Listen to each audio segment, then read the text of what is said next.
እንዴት ናችሁ የተወደዳችሁ በእያላችሁበት ሰላማችሁ ይብዛ። አብራችሁን ስላላችሁ ከልብ እናመሰግናለን።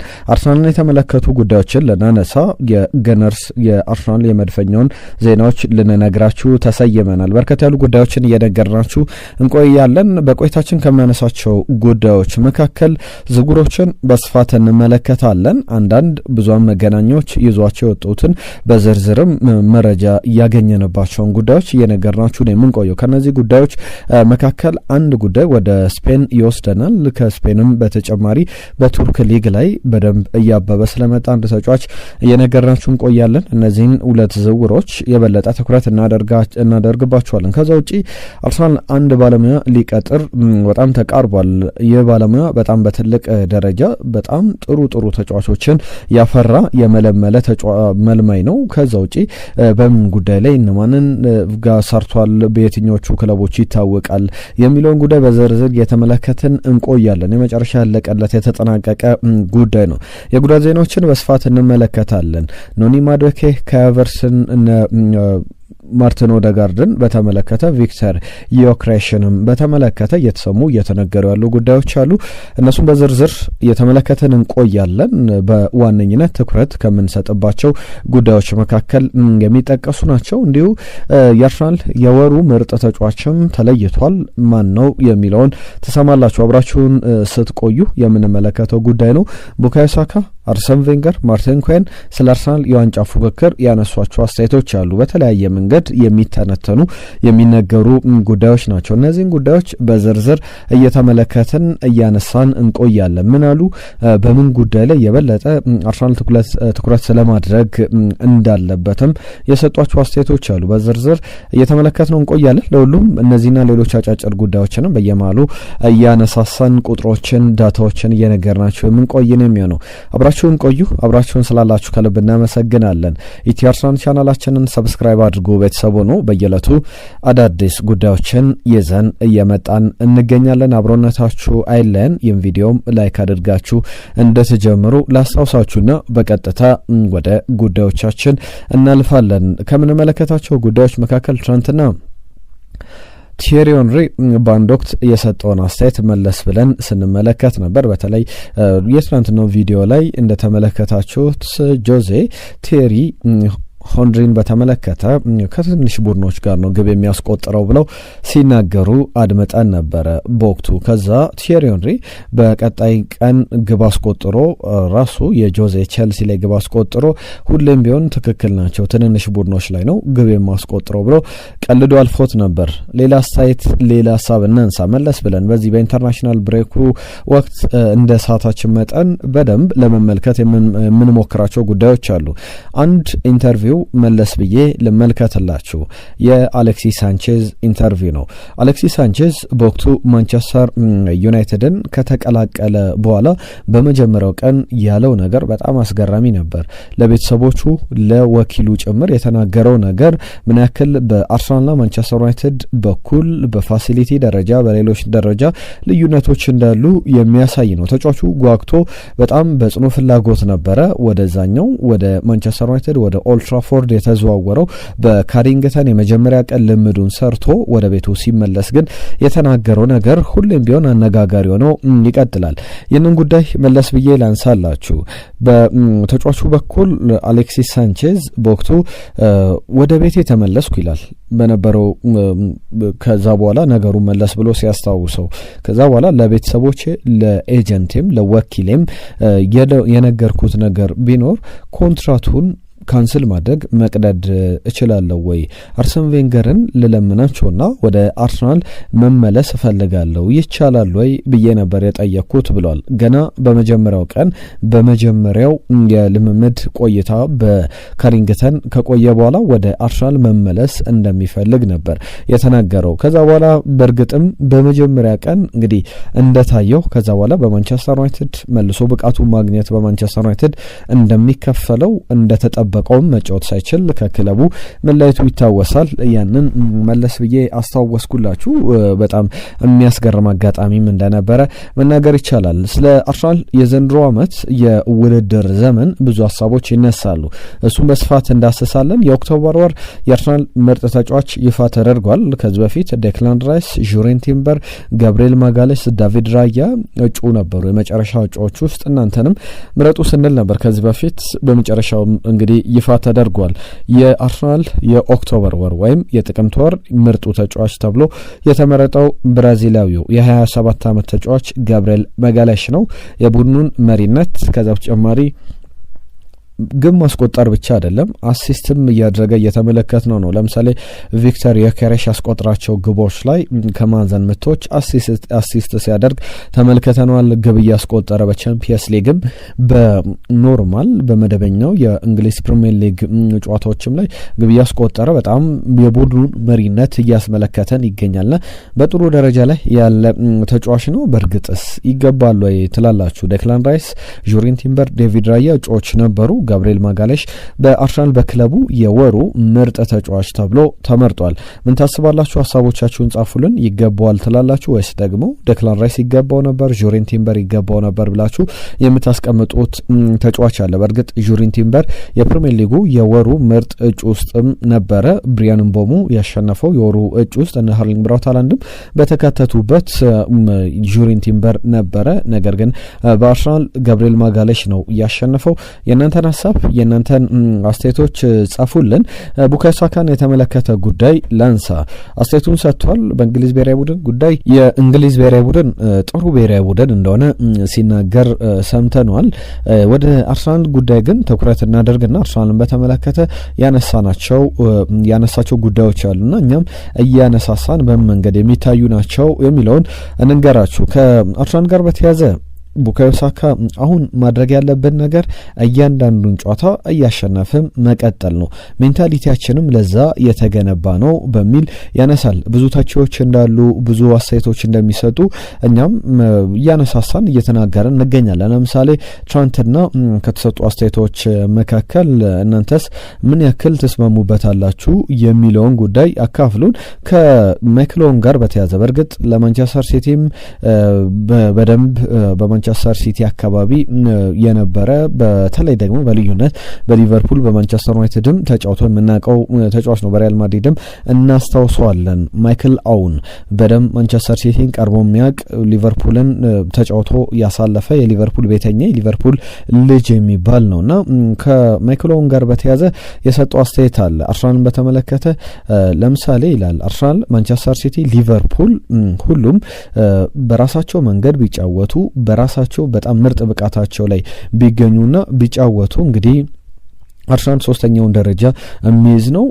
ከሁለቱም በተለይ ሊቨርፑል ሁሉንም በየትኛውም ያጫወት መንገድ ማሸነፍ ይችላል ይላል። የተሳሳተ አስተያየት ይመስለኛል። በተለይ በሙሉ አቅማቸው እነዚህ ቡድኖች ቢጫወቱ ብሎ የቀድሞ ታሪክን ሳይሆን መመልከት ያለበት አሁን ወቅታዊ ብቃትን በተመለከተ አርሰናል በየትኛውም መንገድ መጫወት የሚችል ቡድን እንደሆነ በደንብ እያሳየን ይገኛል። ያንንም በደንብ ተመልክተናል። ነገር ግን ማይክል ኦዌን ያንን ተመሳሳይ ሀሳብ ይሰጣል። ቡካዮ ሳካ በተመለከተ ብዙዎች አሁን አርሰናል ትከሻው ላይ እየተተነፈሰበት ነው፣ ጥንቃቄ ሊያደርግ ይገባል የሚሉ አስተያየቶች ሲሰጡ፣ ተቺዎችም አርሰናል ዋንጫውን አይበላም እያሉ ሲናገሩ እየሰማን እንገኛለን። ቡካዮ ሳካ በእነዚህ ጉዳዮች ላይ ዝርዝር ጉዳዮችን ነው ያነሳው። ተቺዎችን ዝም ስለማስባል በቀጣይ ምን መደረግ ስላለበት በቡድኑ እንቅስቃሴ ላይ ያነሳቸው ጉዳዮች አሉ። ለምሳሌ ሰዎች የሚሰጡትን አስተያየት ተሸክመን ልንጓዝ አንችልም። ሰዎች ዛሬ አንድ አስተያየት ይሰጣሉ፣ ነገ ደግሞ ሀሳባቸውን ይቀይራሉ፣ ሌላ ሀሳብ ይዘው ይመጣሉ፣ ሌላ አስተያየት ይሰጣሉ። የሰዎች ሀሳብ እንደዚህ ያለ ነው ይላል። ሁሉ ጊዜ የሚቀያየር እንደ አየር ንብረት ለውጥ እንግዲህ አየር ንብረት አየር ጸባዩ በተለያየ ሰዓት በተለያየ ጊዜ እንደሚቀያየረው የሰዎችም ሀሳብ ወዲያው የሚቀያየር ነውና ትኩረት የምንሰጠው ጉዳይ አይደለም የሚል ነገር አንስቷል። ከስታንዳርድ ጋር በነበረው ቆይታ ዋናው አስፈላጊ ነገር በጣም ዘ ሞስት ኢምፖርታንት ቲንግ ይላል በአርሰናል ቤት ውስጥ መልበሻ ቤቱ ነው። እንዴት ሶሊድ እንደሆነ፣ እንዴት አንድነት ስሜት እንዳለው፣ እንዴት እንደተገነባ፣ እንዴት በራሳችን እንደምናምን ያኛው ነው በጣም ወሳኙ ነገርና በጋራ ቡድኑን ለማስቀጠል ጉዞ እናደርጋለን የሚል አስተያየቱን ሰጥቷል። በትክክልም ትክክለኛው ሀሳብ ትክክለኛው አስተያየት ይመስላል። ስለ አስተያየቶች ስለሚሰጡ ጉዳዮች በዝርዝር ትኩረት ማድረግም ያን ያክል አያስፈልግምና ከአርሰናል ጋር በተያያዘ ለምሳሌ በጣም ወጥ የሆነ ብቃት ያለው በሊጉ ላይ አርሰናል ነው። በቻምፒየንስ ሊግም 4ቱንም ጨዋታ ያሸነፈ ቡድን ነው። ነገር ግን አንድ ጨዋታ አቻ ወጣና ማንቸስተር ሲቲ ደግሞ ለመጀመሪያ ጊዜ 3 ተከታታይ ጨዋታዎችን ያሸነፈው በፕሪሚየር ሊጉ በቅርብ ጨዋታዎች ላይ ከ3 ጨዋታዎች በላይ እንኳን ማንቸስተር ሲቲ በውድድር ዓመቱ አሸንፎ አያውቅም። ከዛ በኋላ ግን ስለ ማንቸስተር ሲቲ የአርሰናል ትከሻ ላይ ስለ መተንፈስ ስለመጀመሩ ማንቸስተር ዩናይትድ ለአርሰናል ስጋት እንደሆነ ማንቸስተር ሲቲ ለአርሰናል ስጋት እንደሆነ የሚነገሩ አስተያየቶች በጣም አሳማኝ ትኩረትም የሚሰጣቸው አይደሉም። በእርግጥ ትኩረት መደረግ ያለበት ምን ላይ ነው በሚለውም አርሰን ቬንገር አስተያየታቸውን ሰጥተዋል። ለምሳሌ ሊቨርፑል አሁን ገና ኖቬምበር ላይ ህዳር ላይ ነው የምንገኘው፣ ሊቨርፑል ከዋንጫው ውጪ ነው የሚሉ አስተያየቶች ይሰጣሉ ይላሉ ቬንገር ከሜትሮ ጋር በነበራቸው ቆይታ። ነገር ግን ሊቨርፑል ከዋንጫው ውጪ አይደለም፣ ገና እኮ ነው የውድድር አመቱ፣ ብዙ ትኩረት የሚሰጥባቸው ነገሮች አሉ። በእርግጥም አርሰን ቬንገር እንዳሉትም ቡድኖች በ4-5 ተከታታይ ድሎች ደረጃቸው ሲሻሻል ትክክለኛ ሪል የሆነ የዋንጫ ፌቨራይት ሊመስሉ ይችላሉ። ያንን ግን ቡድኖች ማድረግ ያለባቸው በውድድር አመቱ በሙሉ ነው። በተከታታይ እንደዚህ አይነት ነገሮችን ተመልክተናል። በማንቸስተር ሲቲም ተመሳሳይ 3 ጨዋታ ነው በተከታታይ ያሸነፈው በፕሪሚየር ሊጉ ላይ ባለፉት ጨዋታዎች ላይ በአስቶን ቪላ ተሸንፏል። ከዛ በኋላ ተከታታይ ጨዋታዎችን ካሸነፈ በኋላ የሊቨርፑልን ጨዋታ ጨምሮ ወደ ዋንጫ ተፎካካሪ ነት የመጣ እስኪመስል ድረስ በተደጋጋሚ የሚሰጡ አስተያየቶች አሉ። ትናንትናም በዳታዎችን ሳነሳ ነበረ። ለምሳሌ ከባለፈው ኢንተርናሽናል ብሬክ ወቅት በኋላ በተሰበሰቡ ነጥቦች አርሰናል ከማንቸስተር ሲቲ የበለጠ ነጥብ ሰብስቧል። በመካከላቸው የነበረው የነጥብ ልዩነት የዛኛ የኦክቶበር ኢንተርናሽናል ብሬክ ወቅት ላይ ይታወቃል። በ3 ነጥብ ልዩነት ነበር። አሁን የ4 ነጥብ ልዩነት አላቸው።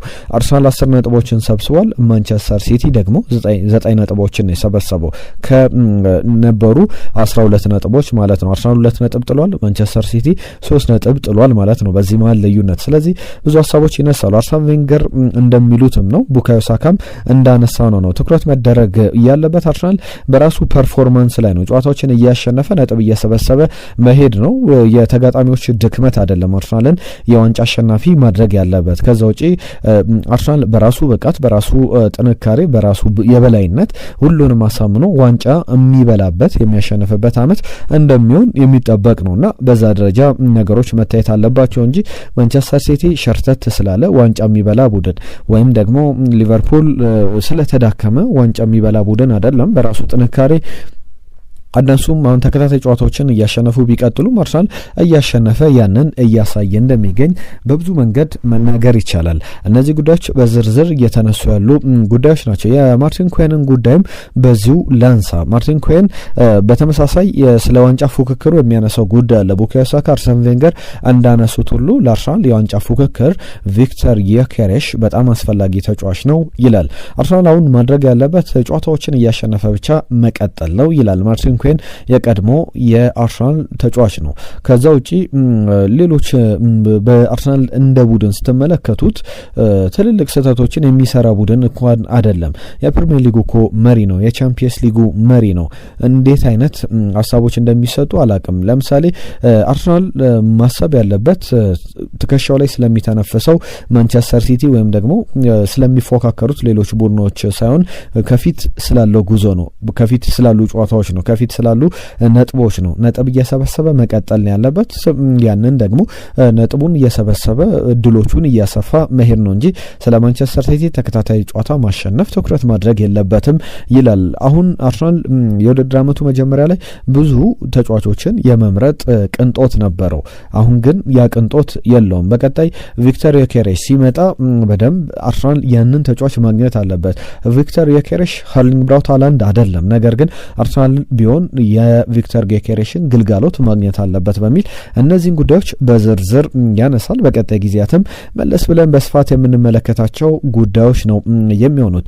ወደ ዝውውር ጉዳዮች ልለፍና በዝውውር ሀሳቦች ላይ የሚነሱ ተጨማሪ ጉዳዮች አሉ። ከአርሰናል ጋር በተያያዘ ሁለት ተጫዋቾችን በተመለከተ አንድ ከቱርክ ብዙሃን መገናኛዎች በዝርዝር የወጡ የስካውቲንግ ሪፖርቶች አሉ። ወደ ስፔን ላሊጋ ማምረተን ባርሰሎና፣ ሪያል ማድሪድ የሚፈልጉት አንድ ተጫዋች አለ። በእነዚህ ጉዳዮች ላይ ዝርዝር መረጃዎች እየወጡ ይገኛሉ። አስቀድሜ ወደ ቱርክ ሱፐር ሊግ ልውሰዳችሁ። በቱርክ ሱፐር ሊግ ላይ ለጋላታሳራይ እየተጫወተ የሚገኝ የአይቬሪ ኮስት ብሔራዊ ቡድን ተጫዋች ዊልፍሬድ ሲንጎ የተባለ ነው። ይህንን ተጫዋች በተከላካይ ስፍራ ላይ በቀይ መስመርና በመሀል ስፍራ ተከላካይ ላይ ሊያስፈርመው የሚችለው ተጫዋች ነው በሚል የቱርክ አውትሌቶች መካከል አንደኛው ሳባ ይዞት የወጣው ዘገባ ያሳያል። በትልቅ ደረጃ በአርሰናል በኩል በክረምቱ እነ ክሪስቲያን ሞስኬራን፣ ፒየሮ ኢንካፒያን አስፈርሟል ተከላካይ ስፍራውን ለማጠናከር። በእርግጥ የለቀቁ ተጫዋቾች አሉ በተከላካይ ስፍራ ላይ። ከነዚህ መካከል አንደኛው ጃኮቭ ኪቪዮር እንደሆነ ይታወቃል። በዚህም በቀጣይ በአርሰናል በኩል ተጫዋቾችን በተከላካይ ስፍራ ላይ ሊያመጣ የሚችልበት እድል አለ። የዚህ የዊልፍሬድ ሲንጎ ጉዳይ ግን ያለቀለት ወይም ደግሞ ሙሉ ለሙሉ አርሰናል ያስፈርመዋል ተብሎ መተማመኛ የሚሰጥበት አይደለም። ነገር ግን አንዳንድ እንትኖች አሉ። የዚህ ተጫዋቹ ሊመጣ የሚችልባቸው አድቫንቴጆች ሌሎች ኢፌክት ሊያደርጉት የተጫዋቹን ዝውውር እንዲሳካና እንዳይሳካ ሊያደርጉ የሚችሉ ጉዳዮች አሉት። ነገር ግን እንደ ቅድም የጠቀስኩላችሁ የቱርኩ አውትሌት ሶባ ተጫዋቹን በተመለከተ ይዞት የወጣው ዘገባ በጣም የሚያስገርም ነው።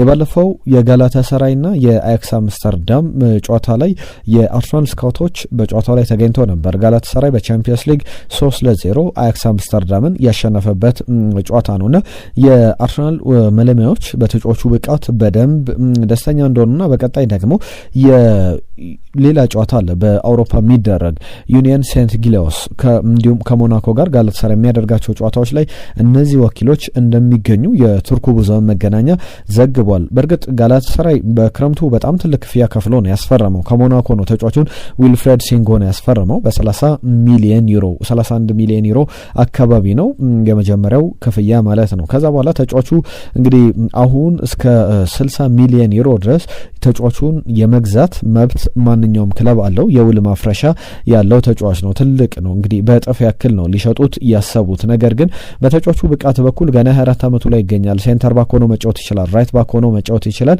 በጋላታሳራይ ከኦገስት ጀምሮ በጣም ጥሩ ብቃት እያሳየ ይገኛልና እንደ ዊንግ ባክም ሆኖ ምናልባት ሚኬል አርቴታ በሶስት ተከላካዮች መጫወት ቢፈልግ ይህንን ተከላካይ እንደ ዊንግ ባክ አድርጎ መጠቀም ይችላል። ሲንጎ በጣም ጥሩ ብቃት አለው። ስትሮንግ የሆነ ኤሪያል የሆነ ብቃት አለው የአየር ላይ ኳሶችን የማሸነፍ ከዛ በተጨማሪም በየጨዋታው የአንድ ለአንድ አጋጣሚዎችን በደንብ ማሸነፍ የሚችል ኤሪያል ዱዋል የአንድ ለአንድ የአየር ላይ ኳሶችንም የሚያሸንፍ አይነት ተጫዋች ነው። አይቬሪ ኮስት ብሔራዊ ቡድንን ነው የሚወክለው። በጣም ጥሩ አቅም ያለው ተጫዋች ነው። ነገር ግን አርሰናል ምንም አይነት አፕሮች ለጋላታሳራይ አላደረገም። ይህንን ጉዳይ በተመለከተ የቱርኩ ብዙሃን መገናኛ የሚያነሳው ጉዳይ አለ። በእርግጥ ተጫዋቹን አርሰናል ሊያስፈርመው የሚችልበት እድል አለ። ብዙ ጊዜ የዝውውር ጉዳዮችን በዚህ በኢትዮ አርሰናል ቻናላችን ላይ ስናነሳ ብዙ ሀሳቦችን ትጽፋላችሁ። በተለይ ጊዜው ገና ነው፣ በዚህ ሰዓት ላይ ስለ አንዳንድ ተጫዋቾች ዝውውር ማንሳት ተገቢ አይደለም ትላላችሁ። ነገር ግን ቡድኖች የሚሰሩት እንደዛ አይደለም። እኛ የምንሰማቸውን ጉዳዮች አጣርተን የምንዘግበው፣ ምክንያቱም ደግሞ ቡድኖች ስራዎቻቸውን አስቀድመው ነው የሚሰሩት። ለምሳሌ ዊሊያም ሳሊባ ከሪያል ማድሪድ ጋር ስሙ ሲያዝ ነበር ባለፉት ጊዜያት ላይ። ዊሊያም ሳሊባ በሪያል ማድሪድ ወደ ሪያል ማድሪድ መሄድ ፈልጋለሁ ቢሉ ወደ ሪያል ማድሪድ ቢፈርም አርሰናል እሱን የሚተካ ተጫዋች ፍለጋ ወደ ገበያ የሚወጣው ዊሊያም ሳሊባ ከለቀቀ በኋላ አይደለም። ነገር ግን አስቀድሞ ሊስቶች ይዘጋጃሉ። የመጀመሪያ አማራጭ፣ ሁለተኛ አማራጭ በየጊዜውም በየሚያደርጓቸው ጨዋታዎች ላይ እነሱ ተጫዋቾቹ በመለሚያዎቹ ይታዩና ያላቸው ፕሮግረስ ዳታዎቻቸው አፕዴት ይደረጋሉ።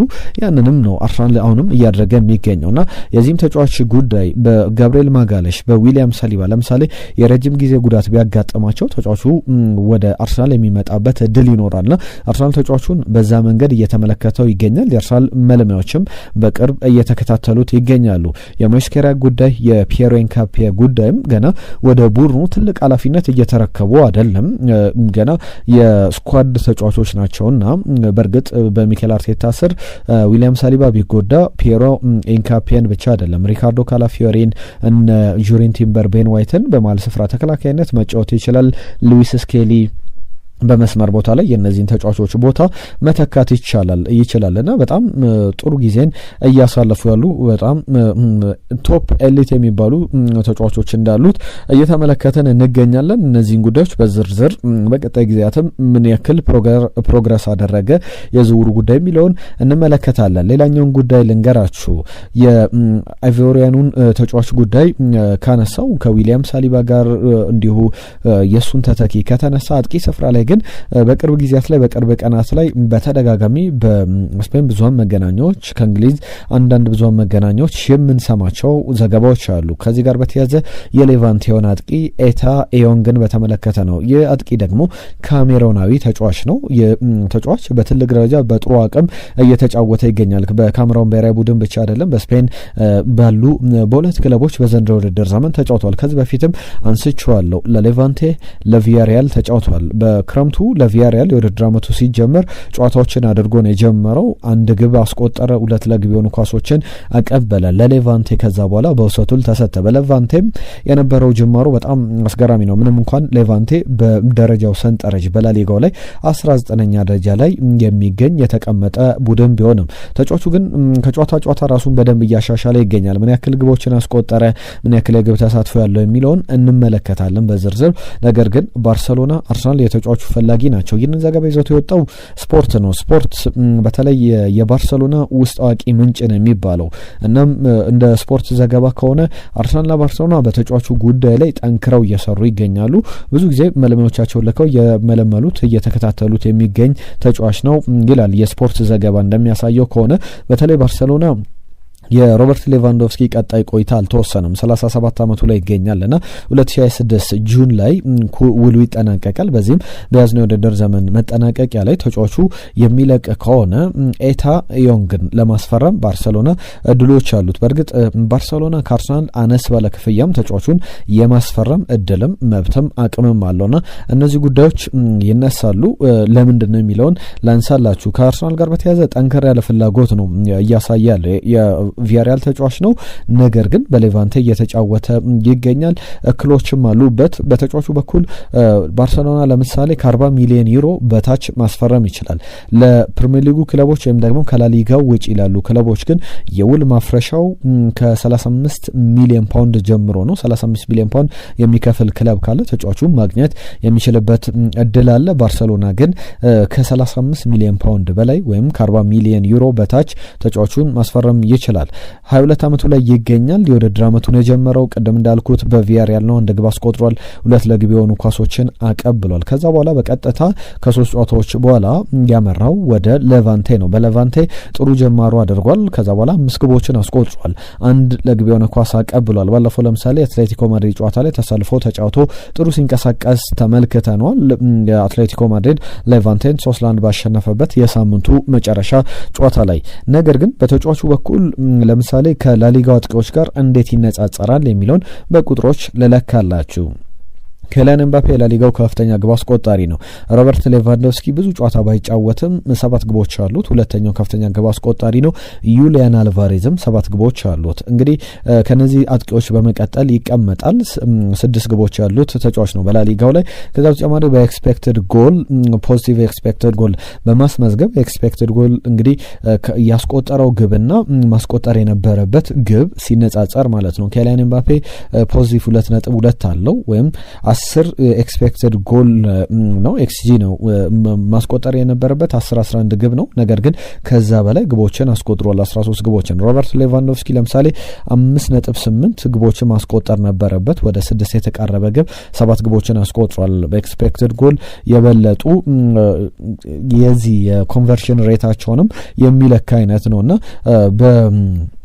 ኤታንግ ኤዮንግ በኩል ግን 6.2 ግቦችን ማስቆጠር ነበረበት፣ 6 ግቦችን አስቆጥሯል። ያ ማለት -0.2 በጣም ብዙ አይደለም። ያ ማለት የተመጣጠነ ነው። 6 የግብ ዕድሎችን ንጹህ የሚባሉ እነሱንም የተጠቀመበት የውድድር ዘመን ነው። በአሲስት ደረጃ በላሊጋው ላይ ለምሳሌ ጥሩ አሲስቶች ካሏቸው መካከል 6 አሲስቶችን በማድረግ ራሽፈርድ ይቀመጣል። እሱ ደግሞ 3 አሲስቶችን በማድረግ ከላሊጋው አሲስት ካደረጉ ተጫዋቾች መካከል የሚጠቀስ ተጫዋች እንደሆነ እየተመለከት ነው እንገኛለንና ከዚህ አጥቂ ጋር በተያዘ አርሰናል ተጫዋቹን ቢፈልገው የሚያስገርም አይደለም። ነገር ግን ለሁለት ክለቦች በውድድር ዓመቱ ተጫውቷል። የፊፋ ሕግ ግን የሚከለክለው ነገር አለ። ለሶስተኛ ክለብ መመዝገብ ይችላል፣ ነገር ግን ለሶስተኛ ክለብ መጫወት አይችልም። ለቪያሪያልና ለሌቫንቴ ተጫውቷል በአንድ የውድድር ዘመን። ለሶስተኛ ክለብ ግን መጫወት ስለማይችል ምናልባት በክረምቱ ሊደረግ የሚችል ዝውውር ነው እየተባለ በደንብ በስፋት እየተነገረ ይገኛል። ቪክተር ዮኬሬሽ ከቨርስ እንዲሁም ደግሞ ጋብሪኤል ሱስን በተመለከተ በቀጣይ ጨዋታዎች ላይ ወደ ሜዳ ይመለሳሉ ተብሎ ይጠበቃል። በዚሁ የጉዳት ዜናዎችን ላንሳላችሁ። ከማርቲን ኦዴጋርድ ጋር በተያዘ እየተነሱ ያሉ ጉዳዮች አሉ። ማርቲን ኦዴጋርድንም በተመለከተ ወደ አርሰናል ጨዋታ መቼ ይመለሳል የሚለው የብዙዎች ጥያቄ የብዙዎች ጥበቃ ነው። የኖርዌይ ብሔራዊ ቡድን አሰልጣኝ ማርቲን ኦዴጋርድ ከኖርዌይ ብሔራዊ ቡድን ጋር በቀጣይ እንደሚቆይ አሁን በኢንተርናሽናል ብሬኩ ኖርዌይ የምታደርጋቸው ጨዋታዎች አሉና በእነዚህ ጨዋታዎች ላይ ከኖርዌይ ብሔራዊ ቡድን ጋር ይቆያል። ኖርዌይ 28 ዓመታት አልፎታል ለዓለም ዋንጫ ካለፈች። አሁን ሃርሊንግ ብራውት ሃላንድ እነ ማርቲን ኦዴጋርድን እነ አሌክሳንደር ሶርለዝን አይነት ተጫዋቾችን ይዛ ወደ ዓለም ዋንጫው ለማለፍ ከ1998 የፈረንሳይ ዓለም ዋንጫ በኋላ እድሎቿ በጣም ተቀርቧል።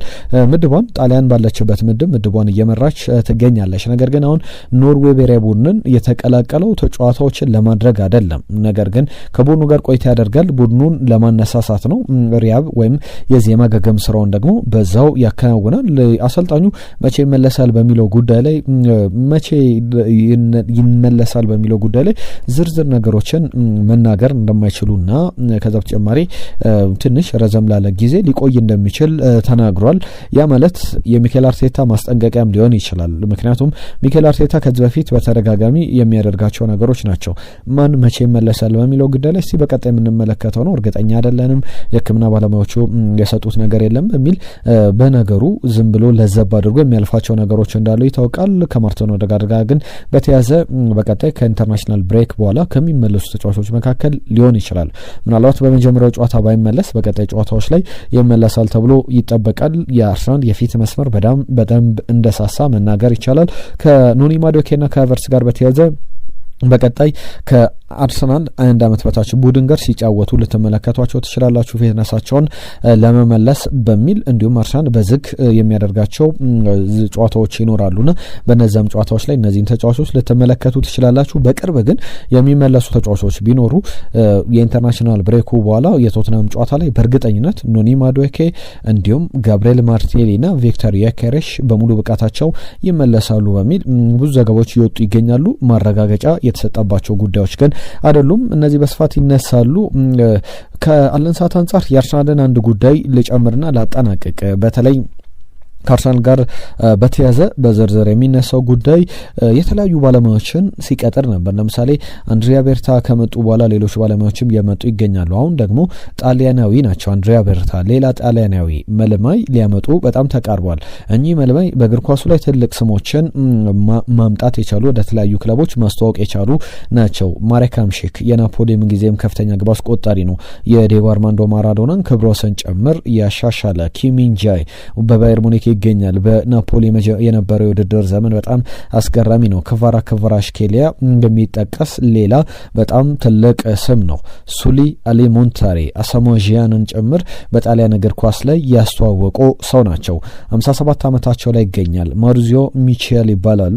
በቀጣይ በአርሰናል ለመስራት በአርሰናል የአንድሪያ ቤርታ የእግር ኳስ መልማይ ቡድን አባል ለመሆን መስማማታቸው ተነግሯል። ቀደም የጠቀስኳቸው ስሞች በጣም በቂ ናቸው እሳቸው ለማስተዋወቅ። ሱሊ አሊሞንታሪ፣ አሳሞጂያን፣ ክቫራትስኬሊያ፣ ማሬክ ሃምሺክ፣ ኪሚንጃይን አይነት በጣም ኤሊት ተጫዋቾች፣ አማካኝ ስፍራ ላይ ሱሊ አሊሞንታሪን አይነት በጣም ጥሩ ተጫዋች፣ በመስመር ቦታዎች ላይ እነ ክቫራትስኬሊያን እነ ማሪካም ሺክን አጥቂ ስፍራ ላይ አሳሞah ጂያንን አይነት ተከላካይ ላይ ኪሚን ጃይን አይነት በጣም ጥሩ ተጫዋቾችን ለእግር ኳሱ ያስተዋወቁ ናቸውና አሁን በአርሰናል ቤት ለመስራት ከአርሰናል ጋር ስምምነት ላይ ስለመድረሳቸው በዝርዝር የወጡ ዘገባዎች ያሳያሉ።